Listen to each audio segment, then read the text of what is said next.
My name is Viviane Gosselin. I'm the Director of Collections and Exhibitions at the Museum of Vancouver, and I'm also the Curator of Contemporary Culture. Tobias Wong was an artist and a designer. He was born and raised in Vancouver, was born in 1974.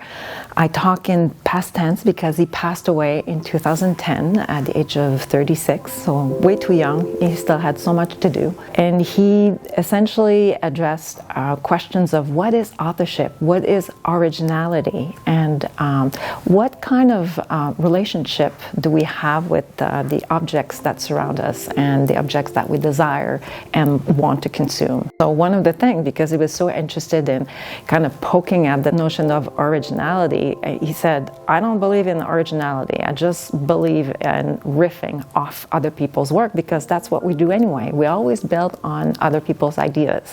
What he did with the glass chairs is he took Donald Judd's Series 84, like chair 84, and it is exactly the same chair except that he swapped the material. So Judd's chair is made of wood, and he edited it by replacing the material for glass.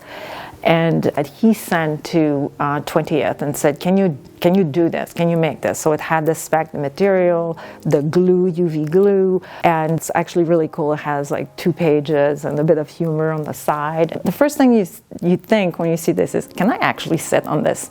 It just right away you're a little perplexed. It doesn't look like the most comfortable chair in the world, right? Suddenly it becomes this object that you respect and appreciate, and more as a sculpture, if you want, than a functional object. Like, so in some ways he's asking Judd, like he's pushing his concept of how minimal you can go and how pure you can push your idea. In 2021, I was preparing for a show that was opening, and that would focus on the work of Tobias Wong called All We Want Is More, the Tobias Wong project. So we wanted the chair. We located the manufacturer and design store that was kind of like the producer of the glass chairs. So we told them about our intention to do an exhibition. They were really excited. Said that, yes, we give you like a one-time authorization to build it to specs. So that meant that we would find like people in Vancouver that would build it, and then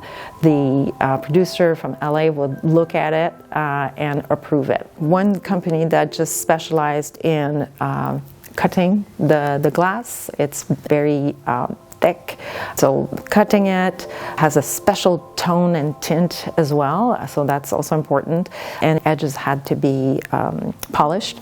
And then another company assembled it. You know, it's that much more special, but it also tells us that Tobias Wong's work was never easy, but it always looks simple. What we did is, after the show, we acquired it into our permanent collection. With Tobias Wong, it's never just one level, it's multiple levels. So, but what I loved about it, it was always relatable. There was always something for everyone. So first level, you love it, or you're intrigued, or you're mad because you don't like the connections he's making. But there's like several layers of references. If you're into like art history, for example, modernist history, you'll get it. But he was also referencing current event. It was always about dialing up or down like the value of an object and the status of an object. A lot of it had to do with